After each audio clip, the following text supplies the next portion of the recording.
आज की कहानी एक खूबसूरत फीमेल मैगजीन राइटर की है। अपने बॉस की बात मानकर उसने प्रमोशन पाने के लिए एक ऐसे मिडिल क्लास लड़के को अपने प्यार के जाल में फंसाया जो उससे पूरे 20 साल छोटा था। कहानी की शुरुआत होती है एलिस से, एक खूबसूरत और तेज तर्रार 40 साल की औरत। पिछले 8 साल से वो एक मशहूर फैशन मैगजीन कंपनी में काम कर रही है। एलिस बेहद डेडिकेटेड है, अपने काम को लेकर सीरियस और हमेशा प्रोफेशनल रहती है। लेकिन एक बड़ी वजह है कि पिछले 4 साल से उसे प्रमोशन नहीं मिला। असल में एलिस सख्त मिजाज है, इसी वजह से उसके साथी कर्मचारी उसे घमंडी समझते हैं। उसकी जिंदगी में पहले से ही काफी कड़वाहट है। हाल ही में उसका तलाक हो चुका है। अब वो अपनी 12 साल की बेटी जोई के साथ रहती है, मगर अपने बिजी शेड्यूल की वजह से जोई ज्यादातर वक्त एलिस की छोटी बहन के पास ही रहती है। बाहर से देखने पर एलिस आत्मविश्वासी और सफल औरत लगती है, लेकिन असलियत ये है कि उसके भीतर गहरी तन्हाई है। काम उसकी जिंदगी पर इस कदर हावी हो चुका है कि न उसके पास खुद के लिए वक्त है, न ही अपनी बेटी के लिए। फिर एक दिन कंपनी के काम से उसे ब्राजील जाना पड़ता है और काम पूरा करके वापसी की फ्लाइट में चढ़ती है, थकी हुई लेकिन अब भी प्रोफेशनल मोड में। इधर एक 20 साल का कॉलेज स्टूडेंट बाल्थाजार चेहरे पर मासूम मुस्कान लिए बिजनेस क्लास में अपनी सीट पाता है। असल में उसका टिकट तो इकोनॉमी का था, लेकिन सीटिंग इश्यू की वजह से अचानक अपग्रेड हो गया। वो चारों ओर देखता है, चमचमाती स्क्रीन, आरामदायक सीटें और सामने एलिस जो बिना किसी भाव के लैपटॉप पर टाइप कर रही है। अचानक प्लेन तेजी से हिलने लगता है, सीट बेल्ट साइन चमक उठता है, लाइट्स टिमटिमाती हैं, यात्रियों में हलचल मच जाती है। बाल्थाजार घबराहट से सीट पकड़ता है और ठीक उसी पल एलिस का हाथ अनायास उसके हाथ पर आ जाता है। एलिस की उंगलियां कसकर उसकी हथेली थाम लेती हैं। उसके लिए यह बस एक डर से निकली रिफ्लेक्स है, लेकिन बाल्थाजार के लिए यह किसी फिल्म का रोमांटिक सीन जैसा है। बाल्थाजार के मन में उसी पल से उसके दिल के अंदर एक अनजाना और गहरा भाव जन्म लेता है एलिस के लिए। जैसे ही फ्लाइट लैंड हुई, एलिस ने बिना समय गंवाए अपने सामान को समेटा और तेज कदमों से एग्जिट की ओर बढ़ गई। पीछे बैठा बाल्थाजार, जिसकी धड़कनें अब तक तेज थीं, साहस जुटाकर उससे बात करने की कोशिश करता है। एक्सक्यूज मी, हाय। उसकी बात पूरी भी नहीं हो पाई थी कि एलिस ने बिना रुके बस हल्की सी मुस्कान दी और एक छोटा सा शब्द बोला, बाएं। और उसी क्षण वो उसकी आंखों से ओझल हो गई। बाल्थाजार की उम्मीदें जैसे जमीन पर बिखर गईं। वह सीट पर बैठ गया, निराश और खाली सा। लेकिन तभी उसकी नजर फर्श पर पड़ी। एक छोटी सी USB ड्राइव चमक रही थी। उसने तुरंत समझ लिया कि यह एलिस की ही होगी, जो शायद उसके बैग से गिर गई थी। दिल की धड़कनों के बीच उसे अचानक एक उम्मीद जगी। वह जल्दी से उठकर भीड़ में दौड़ पड़ा, लेकिन जब तक वह टर्मिनल के एग्जिट तक पहुंचा, बहुत देर हो चुकी थी। एलिस अपनी बहन की कार में बैठकर वहां से निकल चुकी थी। कार की लाल ब्रेक लाइट्स दूर होती रहीं और बाल्थाजार हांफते हुए वहीं खड़ा रह गया, हाथ में उस USB को कसकर पकड़े हुए। उधर कार के भीतर एलिस की बहन एलिस को देख रही थी। उसकी आंखों में चिंता थी। उसने धीमे स्वर में कहा, एक डॉक्टर है जिसे मैं जानती हूँ। एलिस बहुत अच्छे इंसान है, तुम्हें कम से कम एक बार उनसे मिलना चाहिए। एलिस ने थकान और झुंझलाहट भरी सांस छोड़ी। नॉट अगेन प्लीज, मुझे शादी ब्याह के बारे में अब कुछ भी सुनना नहीं है। एक सिंगल मदर बनकर जीना सबसे बेहतर है। इतना कहकर वह कार की खिड़की से बाहर देखने लगी। बाहर की रोशनी उसके चेहरे को उजागर कर रही थी। बाहर से मजबूत और सख्त, लेकिन भीतर गहरी तन्हाई और खालीपन छुपाए हुए। एलिस जैसे ही ब्राजील से वापस आती है, सीधे ऑफिस चली जाती है, लेकिन वहां का माहौल बिल्कुल भी स्वागत करने वाला नहीं था। उसके साथी कर्मचारी धीरे धीरे बातें करते, फुसफुसाकर उसकी आलोचना करते। किसी की जुबान पर यही था कि एलिस बहुत घमंडी है, ठंडी है। पूरे ऑफिस में केवल एक इंसान था जो हमेशा उसके साथ खड़ा रहता था, साइमन, उसका पुराना और वफादार सहकर्मी, जो हर परिस्थिति में एलिस का सपोर्ट करता रहा। एलिस की टेबल पर उसकी जूनियर स्टाफ मेंबर लिस आई और बोली, मैम, आपके लिए कॉल आया था। एक लड़का था, नाम बताया, बाल्थाजार, कह रहा था आपसे बात करनी है। एलिस ने बिना नजर उठाए कहा, मैं किसी बाल्थाजार को नहीं जानती, अगली बार ऐसी कॉल आए तो काट देना। इतना कहकर वो अपने बॉस के केबिन में चली गई, प्रमोशन के बारे में बात करने। लेकिन उम्मीद के बजाय उसे सख्त आलोचना झेलनी पड़ी। एलिस से उसके बॉस ने सपाट स्वर में कहा, तुम्हारे आर्टिकल सब पुराने लगते हैं, बोरे, उनमें वो ताजगी नहीं है जो नई पीढ़ी चाहती है। अगर तुम्हें प्रमोशन चाहिए या ये जॉब भी बचानी है तो तुम्हें कुछ नया, कुछ रोमांचक और रिलेटेबल लेकर आना होगा, वरना तुम्हें रिप्लेस करना मुश्किल नहीं। ये शब्द एलिस के सीने में गहरे उतर गए। गुस्सा और चोट दोनों भीतर से जलाने लगे। वो भारी कदमों से अपनी डेस्क पर लौटी और देर रात तक वहीं बैठी रही, लैपटॉप स्क्रीन पर नजरें गड़ाए हुए। लेकिन दिमाग खाली था। क्या लिखा जाए, क्या नया हो सकता है? तभी उसकी नजर अपनी टेबल पर पड़े एक नोट पर गई। लिस ने स्याही से जल्दी जल्दी लिखा था। उस लड़के ने पेन ड्राइव का भी जिक्र किया था। बिना समय गंवाए उसने नंबर डायल किया। हेलो, मैं एलिस बोल रही हूँ, वो पेन ड्राइव बहुत जरूरी है। तुम कहाँ हो? मुझे अभी चाहिए। उधर बाल्थाजार अपने दोस्तों के साथ एक क्लब में था। ऊंची आवाज में म्यूजिक बज रहा था, हंसी ठिठोली चल रही थी। उसने शरारती मुस्कान के साथ जवाब दिया, मैं ब्लू मून क्लब में हूँ। अगर सच में चाहिए तो यहाँ आओ। एलिस ने एक पल भी नहीं सोचा, अपना बैग उठाया और सीधा क्लब की ओर निकल पड़ी। क्लब में जैसे ही कदम रखा, चारों ओर लाइट्स चमक रही थी, भीड़ शोर में डूबी थी, डीजे का बेस कानों में गूंज रहा था। और तभी भीड़ के उस पार से बाल्थाजार ने उसे देख लिया। उसकी आंखें चमक उठी, वो गर्व से उसकी ओर बढ़ा, जैसे किसी सपने की हकीकत सामने आ गई हो। उसके लिए ये किसी ट्रॉफी को अपनी दुनिया में लेकर आने जैसा था। प्लेन की वह एलिगेंट औरत अब उसके पास खड़ी थी। एलिस को लगा था कि क्लब से बस चुपचाप पेन ड्राइव लेकर निकल जाएगी, लेकिन किस्मत ने उसके लिए कुछ और ही लिखा था। भीड़ के बीच एलिस के ही ऑफिस की 2 सहकर्मी वहां मौजूद थीं। उनकी आंखों में हैरानी साफ झलक रही थी। उन्होंने एक दूसरे को देखा और फुसफुसाते हुए बातें करने लगी। इधर एलिस ने बाल्थाजार से कहा, पेन ड्राइव दो मुझे अभी जाना है। लेकिन वो बस हल्के से मुस्कुराया, यहाँ नहीं है, घर पर है, चलो ले चलते हैं। एलिस कुछ कह पाती उससे पहले ही वे क्लब के बाहर आ गए। बाल्थाजार ने गर्व से अपनी स्कूटर की ओर इशारा किया, आओ बैठो। एलिस ठिठकी। एक बड़ी मैगजीन राइटर, बिजनेस क्लास की फ्लायर, स्कूटर पर हेलमेट पकड़कर वो हिचकिचाने लगी। स्ट्रैप ठीक से लग नहीं पा रहा था। तभी बाल्थाजार शरारती मुस्कान के साथ पास आया और झुककर उसकी मदद करने लगा। दूर खड़ी उसकी सहकर्मी वही पल अपने मोबाइल से कैप्चर कर रही थी। जिस एंगल से तस्वीरें ली गईं, उसमें साफ लग रहा था मानो एलिस और बाल्थाजार एक दूसरे को चूम रहे हों। फोटोज ली गईं और मिनटों में सोशल मीडिया पर डाल दी गईं। एलिस को इसकी भनक तक नहीं थी। वो अनमने मन से स्कूटर पर बैठी और बाल्थाजार उसे लेकर रात की सड़कों से गुजरा। कुछ देर बाद वे उसके छोटे से घर पहुंचे। अंदर पहुंचते ही बाल्थाजार का पिता सामने आया। वह बेहद बातूनी था। उसने एलिस को तुरंत पसंद कर लिया और हंसते मुस्कुराते उनके परिवार, अपने बेटे और न जाने किन किन बातों पर बोलना शुरू कर दिया। एलिस के लिए यह सब और असहज कर देने वाला था। इधर बाल्थाजार भी जानबूझकर पेन ड्राइव देने में देर करता रहा। कभी पानी ऑफर करता, कभी बेवजह के सवाल पूछता। एलिस बेचैनी से घड़ी देखती रही। अंततः उसने पेन ड्राइव थमा दी। ये लो, क्या मैं तुम्हें छोड़ दूं घर तक? स्कूटर पर एलिस ने हल्की सी मुस्कान बनाई। नहीं धन्यवाद, मैं टैक्सी ले लूंगी। दरवाजे की ओर बढ़ते समय बाल्थाजार ने हिम्मत जुटाकर पूछा, तो कभी कॉफी पर मिल सकते हैं? एलिस एक पल को ठिठकी, कोई जवाब नहीं दिया, बस हल्की मुस्कान देकर कहा, थैंक यू बाल्थाजार, और वह बाहर निकल गई। अगली सुबह ऑफिस में दाखिल होते ही एलिस को अजीब नजरों का एहसास हुआ। सबकी आंखें उसी पर टिकी थीं। फुसफुसाहटें उसके पीछे गूंज रही थीं। वह उलझन में इधर उधर देखती रही। तभी उसकी करीबी दोस्त ने उसे अलग खींच लिया और फोन दिखाया। ये देखो, लोग कह रहे हैं कि तुम कल रात किसी कम उम्र के लड़के को किस कर रही थी। एलिस की आंखें फैल गईं। ये बकवास है, ऐसा कुछ नहीं हुआ था। वो और कुछ कह पाती, उससे पहले ही उसे बॉस के केबिन में बुला लिया गया।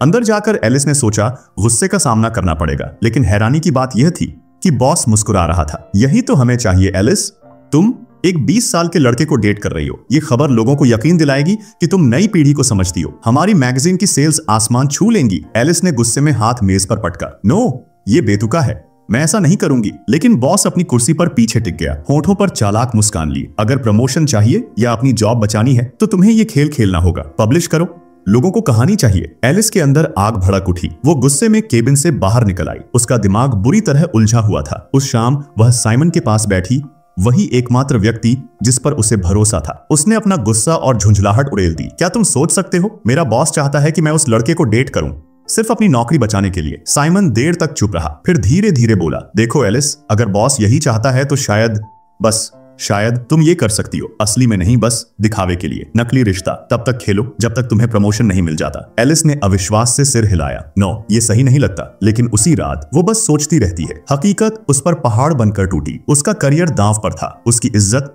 और सबसे बढ़कर उसकी बेटी का भविष्य। भारी मन से उसने आखिरकार निर्णय ले लिया, प्रमोशन के लिए वह इस खेल में शामिल होगी। अगले दिन एलिस एक नए अंदाज में बाल्थाजार के कॉलेज पहुंची। स्टाइलिश कपड़े, आत्मविश्वास से भरी चाल और चेहरे पर मोहक मुस्कान। पूरा कैंपस हलचल में आ गया। हर लड़के की नजर उसकी ओर मुड़ी। फुसफुसाहटें फैल गई। लेकिन बाल्थाजार तो जैसे पत्थर का हो गया। उसकी नजरें एलिस से हट ही नहीं रही थी। एलिस ने हल्की मुस्कान के साथ कहा, तो फ्री हो, शाम को बाहर चलें? बाल्थाजार का चेहरा चमक उठा। दिल की धड़कनें तेज हो गईं। हाँ, ऑफ कोर्स।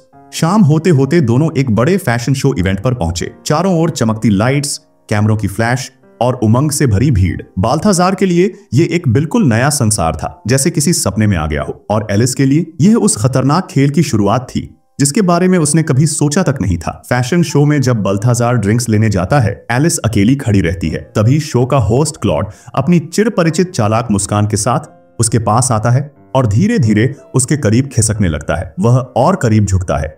ठीक उसी वक्त बाल्थाजार हाथ में ग्लास लिए लौटता है। दृश्य देखकर उसका खून खौल उठता है। बिना सोचे समझे वह जोर से बोल पड़ता है ताकि आसपास खड़े लोग साफ साफ सुन लें। एक क्लॉड, बता, शो से पहले तेरे सिर को पॉलिश करते हैं?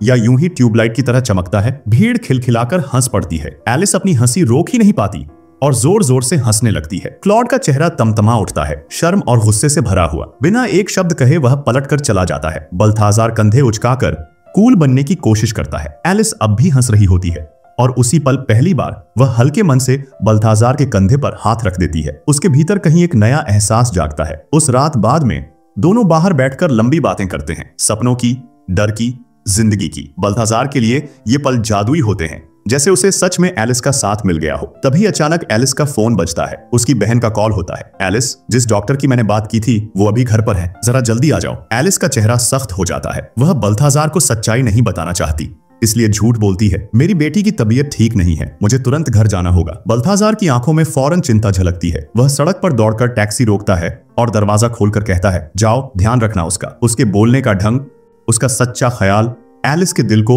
हल्का सा छू लेता है। पहली बार उसे एहसास होता है कि यह लड़का सच में उसकी परवाह करता है। घर पर डिनर का माहौल अजीब होता है। डॉक्टर बहुत कोशिश करता है बातचीत करने की, लेकिन एलिस जानबूझकर व्यंग्यात्मक और बेकार सवाल पूछती रहती है। आखिरकार परेशान होकर डॉक्टर उठ जाता है और कह देता है, माफ कीजिए, शायद ये सही वक्त नहीं है। दरवाजा बंद होते ही एलिस के चेहरे पर हल्की मुस्कान आती है। उसके मन में अब एक नई योजना बनने लगती है। अगर मुझे अपने बॉस को प्रभावित करना है, अगर मुझे प्रमोशन चाहिए, तो मुझे और आकर्षक बनना होगा और ज्यादा साहसी, और इसके लिए मुझे बल्थाजार के साथ और वक्त बिताना होगा। कुछ दिन बाद एलिस खुद बल्थाजार को एक और हाई प्रोफाइल फैशन शो में बुलाती है। इस बार वहां उसकी कंपनी का सीईओ और बॉस दोनों मौजूद रहते हैं। एलिस जानती है आज की हर चाल मायने रखेगी। शो शुरू होता है। रोशनी, म्यूजिक और रैंप पर उतरी शानदार मॉडल्स, सब कुछ परफेक्ट लगता है। तभी अचानक एक मॉडल का संतुलन बिगड़ता है और वह जोर से गिर जाती है। पूरा हॉल हैरान रह जाता है। कुछ पल के लिए सब सन्न रह जाते हैं, लेकिन बल्थाजार तुरंत अपनी सीट से कूद पड़ता है। वह मंच पर दौड़कर जाता है, मॉडल को सहारा देता है और बेहद इज्जत के साथ उसे उठाता है। सीईओ सामने से यह दृश्य देख रही होती है। वह हाथ उठाकर शो रुकवाती है और बल्थाजार की ओर देखती है। उसकी नजरों में अब यह सिर्फ एक लड़का नहीं, बल्कि एक सच्चा जेंटलमैन दिखाई देता है। फैशन शो के बाद एलिस और बल्थाजार एक चमचमाते क्लब में पहुंचते हैं। चारों तरफ रोशनी, हंसी, संगीत और भीड़ का शोर। एलिस की नजर अचानक जम जाती है। वहां उसका बॉस भी मौजूद है, हाथ में ड्रिंक लिए, होठों पर वही चालाक मुस्कान लिए। कुछ देर तक तीनों आपस में हल्की फुल्की बातें करते हैं। फिर 2 पैग चढ़ने के बाद एलिस अचानक बल्थाजार का हाथ पकड़ लेती है और उसे डांस फ्लोर पर खींच ले जाती है। संगीत बदल जाता है, रोशनी हल्की हो जाती है, एक धीमी रोमांटिक धुन माहौल को भर देती है। एलिस जानबूझकर बल्थाजार के और करीब चली आती है, उसके साथ झूमती है, हंसते हुए उसके चेहरे पर झुकती है, उसके सीने पर हाथ रखती है और इतना करीब आ जाती है कि उसका बॉस सब कुछ साफ साफ देख सके। बॉस का चेहरा हैरानी से बदल जाता है, ठीक वही जो एलिस चाहती थी। लेकिन तभी एलिस की नजर किनारे पर जाती है। कुछ लड़कियां मोबाइल निकाले उनकी तस्वीरें ले रही होती हैं। उसके चेहरे पर घबराहट साफ झलक जाती है। वह तुरंत बल्थाजार का हाथ खींचती है, चलो अभी यहीं से। कुछ मिनटों बाद वे तेज हवा चीरते हुए स्कूटर पर दौड़ रहे होते हैं। रात ठंडी है, शहर की बत्तियां पीछे छूटती जा रही हैं। आखिरकार वे एलिस के घर के बाहर पहुंचते हैं। एक पल की खामोशी। बल्थाजार उसके और करीब झुकता है। उसके होंठ एलिस के होंठों को लगभग छूने ही वाले होते हैं कि एलिस अचानक पीछे हट जाती है, धीरे से फुसफुसाती है, गुड नाइट। वह दरवाजा बंद कर अंदर चली जाती है। बल्थाजार वहीं खड़ा रह जाता है। दिल धड़क रहा है, दिमाग में तूफान उमड़ रहा है। क्या उसने अपना मौका खो दिया? लेकिन अचानक एक आवेग में वह फिर से दरवाजा खटखटाता है। एलिस चौंक कर दरवाजा खोलती है। कुछ कहने ही वाली होती है कि बल्थाजार बिना रुके झुककर उसे चूम लेता है, गहरा, बेपरवाह, जुनूनी। एलिस पहले तो उसे रोकने की कोशिश करती है, उसके सीने पर हाथ रखती है। न बल्थाजार, ये सही नहीं। लेकिन उसकी बात पूरी होने से पहले ही रात एक तूफान में बदल जाती है। सब कुछ तेज, बेकाबू और न रुकने वाला हो जाता है। अगली सुबह एलिस नींद से उठती है तो मन में पछतावे की लहर उठती है। ये मैंने क्या कर दिया? बल्थाजार जागते ही कुछ कहे उससे पहले एलिस झटके से कह देती है, तुम्हें जाना चाहिए अभी। बल्थाजार चुपचाप सिर हिलाता है। वो जाने के लिए तैयार हाय ही रहा था कि तभी बाहर बारिश शुरू हो जाती है। अब उसके पास वहीं ठहरने के अलावा कोई चारा नहीं। एलिस कॉफी बनाती है। धीरे धीरे माहौल हल्का हो जाता है। दोनों कप हाथ में लिए बैठते हैं, बातें करते हैं, हंसते हैं, जैसे दुनिया में और कुछ मौजूद ही ना हो। लेकिन यह पल ज्यादा देर टिक नहीं पाता। दरवाजा खुलता है। एलिस की बहन और उसकी बेटी अंदर आती हैं। एलिस सन्न रह जाती है। कुछ सोचने का वक्त नहीं, तुरंत बल्थाजार के हाथ में फाइलों का एक ढेर थमा देती है। ये मेरे ऑफिस से आया है, कुछ काम दे रहे? बल्थाजार झेंपते हुए सिर हिलाता है और दरवाजे की ओर बढ़ जाता है। लेकिन एलिस का दिल अचानक जोर से धड़क उठता है। वह उसका हाथ पकड़ लेती है खींचकर अपने पास लाती है और उसके होठों पर किस कर देती है। इस बार ये कोई अभिनय नहीं, इस बार ये सच था। एलिस सचमुच उसके प्यार में गिरने लगी थी। एक रात जब दोनों साथ बैठकर पी रहे होते हैं, बल्थाजार हिम्मत जुटाकर अपने दिल की बात कह डालता है। एलिस, मैं तुमसे शादी करना चाहता हूँ। हाँ, मुझे पता है ये पागलपन लगता है, लेकिन मैं तुमसे प्यार करता हूँ। मैं तुम्हारे बिना अपनी जिंदगी की कल्पना भी नहीं कर सकता। एलिस सन्न रह जाती है। उसके चेहरे की मुस्कान धीरे धीरे मिट जाती है। उसके भीतर उथल पुथल मच जाती है। वो सोचती है, ये रिश्ता शुरू ही तो महत्वाकांक्षा से हुआ था, एक खेल की तरह, लेकिन अब ये कुछ और बन चुका है। एलिस धीरे से उलझे हुए मन से कहती है, बल्थाजार, हम दोनों बहुत अलग हैं। मैं तुमसे 20 साल बड़ी हूँ, मेरी एक 12 साल की बेटी है और ढेर सारी जिम्मेदारियां हैं। जब मैं 50 की हो जाऊंगी तब तुम सिर्फ 30 के होंगे। लोग क्या कहेंगे? मैं तुमसे प्यार करती हूँ, लेकिन शायद हमें यहीं रुक जाना चाहिए। उसकी बात बल्थाजार के दिल को चीर देती है। वो मानने को तैयार नहीं, लेकिन एलिस का मन बन चुका था। वो दूर चली जाती है, न इसलिए कि उससे प्यार नहीं, बल्कि इसलिए कि उसने पहले उसे इस्तेमाल किया था और अब समाज के तानों का बोझ उठाने की ताकत उसमें नहीं थी। दोनों अकेले रह जाते हैं। बल्थाजार गहरे सन्नाटे में डूब जाता है। उसके दिन बेरंग, रातें बेजान हो जाती हैं। एक शाम वो अपने पिता के सामने टूटकर सब कुछ कह देता है। पिता शांत और समझदार लहजे में कहता है, पहला प्यार हर किसी को नहीं मिलता बेटा, लेकिन जिंदगी कभी रुकती नहीं। हमें अतीत की परछाइयों में जीना नहीं चाहिए। वक्त सब कुछ भर देता है, बस उसे भरने का मौका देना पड़ता है। इधर एलिस को मैगजीन में बड़ा प्रमोशन मिल जाता है। ऑफिस में सब उसकी तारीफ करते हैं, बधाई देते हैं। उसे खुश होना चाहिए था। उसने वही पाया जिसके लिए उसने यह सब खेल खेला था, लेकिन उसके भीतर खालीपन था। एक सवाल बार बार उसके मन को कुरेदता रहता है, क्या सिर्फ आगे बढ़ने के लिए किसी के जज्बातों से खेलना सही था? वो जानती थी कि उसकी सफलता अब अधूरी है, क्योंकि सच यह था, उसे अपनी असली चाहत मिल चुकी थी, लेकिन उसने उसे अपने हाथों से खो दिया था। कुछ दिन बाद मैगजीन का नया कवर देखने सीईओ ऑफिस आती है। सारे डिजाइन्स मेज पर रखे होते हैं, लेकिन उनमें से कोई भी उसे प्रभावित नहीं करता। वह निराश होकर लंबी सांस लेती है और कहती है, हमें एक नया चेहरा चाहिए, कुछ ताजा, कुछ अलग। उसी वक्त उसकी नजर एलिस के लैपटॉप स्क्रीन पर पड़ती है। वॉलपेपर पर बल्थाजार की तस्वीर चमक रही होती है। सीईओ की आंखें तुरंत पहचान लेती हैं। यही वही लड़का था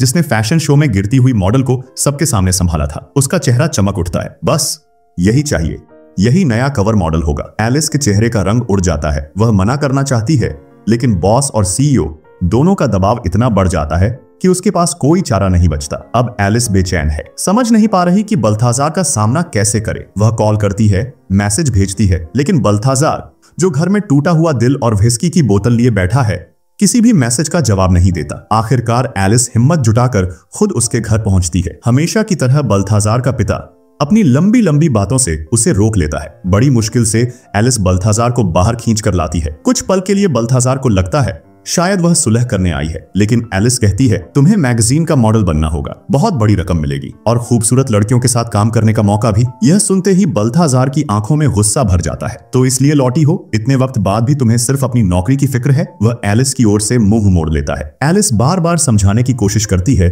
लेकिन वह ठंडे स्वर में काट देता है, मैं तुम्हें अब और देखना नहीं चाहता, और वहां से चला जाता है। फोटोशूट का दिन आ पहुंचता है। सब लोग बेचैन इंतजार कर रहे होते हैं। बॉस, सीईओ, पूरी टीम तैयार है, लेकिन स्टार मॉडल गायब है। एलिस की सांसें अटक रही होती हैं। उसे लग रहा होता है कि आज उसकी नौकरी हाथ से जाएगी। साइमन धीरे से झुककर कहता है, शायद तुम्हें मान लेना चाहिए कि वो नहीं आएगा, अब बहुत देर हो चुकी है। एलिस गहरी सांस लेकर आगे बढ़ती है ताकि बॉस को सच बता सके, लेकिन तभी हलचल मच जाती है। सबकी आंखें चौड़ी हो जाती हैं। बल्थाजार आ चुका है। उसे मेकअप रूम में ले जाया जाता है, लेकिन शूट शुरू होने से पहले साइमन अंदर आता है। उसके चेहरे पर अपराध बोध साफ झलकता है। वह सीधे बल्थाजार से कहता है, बल्थाजार, ये सब एलिस का आइडिया नहीं था। मैंने ही उसे समझाया था कि तुम्हें प्रमोशन के लिए इस्तेमाल करे। पूरी गलती मेरी थी। बल्थाजार ठिठक जाता है। ये शब्द उसके सीने में तूफान की तरह टकराते हैं। अचानक सब साफ हो जाता है। सारे झूठ, सारी उलझने, और अब जो चोट उसे लगती है वह पहले से कहीं ज्यादा गहरी होती है, क्योंकि इस बार उसे लगता है कि उसके भरोसे के साथ गद्दारी हुई है। मेकअप के बाद जब बल्थाजार बाहर निकलता है तो सबकी नजरें उसी पर टिक जाती हैं। माहौल अचानक भारी हो जाता है। एलिस घबराते हुए उसकी ओर बढ़ती है, लेकिन बिना किसी चेतावनी के बल्थाजार उसे पास खींचकर सबके सामने किस कर देता है। चारों ओर सन्नाटा छा जाता है। पूरी टीम, सीईओ और एलिस का बॉस सब दंग रह जाते हैं। फोटोशूट शुरू होता है, लेकिन जल्द ही मुश्किलें सामने आ जाती हैं। बल्थाजार नया है, पोज सही से नहीं दे पाता, उसकी एक्सप्रेशंस जबरदस्ती के लगते हैं। फोटोग्राफर झुंझलाकर चिल्ला पड़ती है। गुस्से में बल्थाजार भी पलटकर जवाब दे देता है। बात इतनी बिगड़ जाती है कि वह तमतमाते हुए हाथ झाड़कर बाहर निकल जाता है। एलिस उसके पीछे दौड़ती है। प्लीज ऐसा मत करो, सब बर्बाद हो जाएगा। लेकिन बल्थाजार ठिठक कर उसकी ओर देखता है। उसकी आंखों में गुस्सा और टूटे दिल की पीड़ा साफ झलकती है। मैंने तुम्हें दिल से चाहा था एलिस, और तुमने मुझे सिर्फ इस्तेमाल किया। मैंने तुम्हें अपनी रूह तक दे दी, और तुम हर बार सिर्फ अपने मतलब से मेरे पास आई, और अब भी वही कर रही हो। यह कहकर वह चला जाता है। एलिस वहीं खड़ी रह जाती है, टूटी हुई, बिखरी हुई। कुछ दिन बाद एलिस की नौकरी चली जाती है। अब सच में वह अकेली रह गई है। पहली बार उसे एहसास होता है कि करियर ही सब कुछ नहीं है। असली मायने उस इंसान के थे जिसे वह दिल से चाहती थी, और जिसे उसने खो दिया। पछतावे ने उसे अंदर से तोड़ दिया। न खाना अच्छा लगता, न नींद आती। वह बार बार बल्थाजार से संपर्क करने की कोशिश करती, लेकिन जैसे वह दुनिया से गायब हो गया हो। फिर एक दिन उसे उसका नया कॉलेज पता मिल जाता है। बिना एक पल गंवाए वह वहां पहुंच जाती है। कुछ छात्रों से पूछताछ करती है और पता चलता है कि बल्थाजार क्लास में है। बिना सोचे समझे एलिस सीधे लेक्चर हॉल में घुस जाती है। क्लास भरी हुई होती है, प्रोफेसर पढ़ा रहे होते हैं। सब एलिस को पहचान लेते हैं। उन्हें लगता है शायद कोई प्रोफेशनल ऐलान होगा, लेकिन एलिस सबको हैरान कर देती है। वह दिल से बोलना शुरू करती है। मैंने जिंदगी की सबसे अहम सच्चाई भूल गई थी कि इस दुनिया में प्यार से बड़ी कोई चीज नहीं होती। मैं बल्थाजार से प्यार करती हूँ। मुझे परवाह नहीं कि लोग क्या कहेंगे।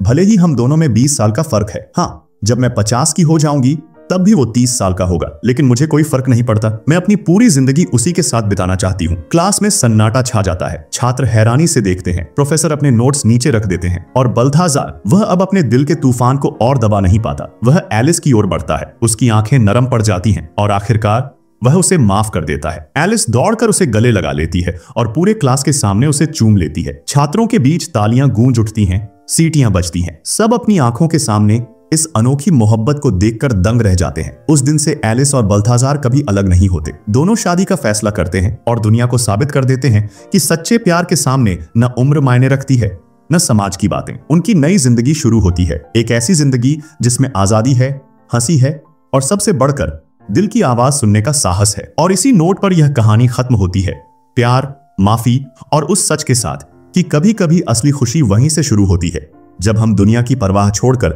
अपने दिल की सुनते हैं। तो दोस्तों, कमेंट में बताइए कि आपको आपका पहला प्यार किस उम्र में मिला था, और क्या वो आज आपके साथ है, या आपने भी मेरी तरह उसे गवा दिया।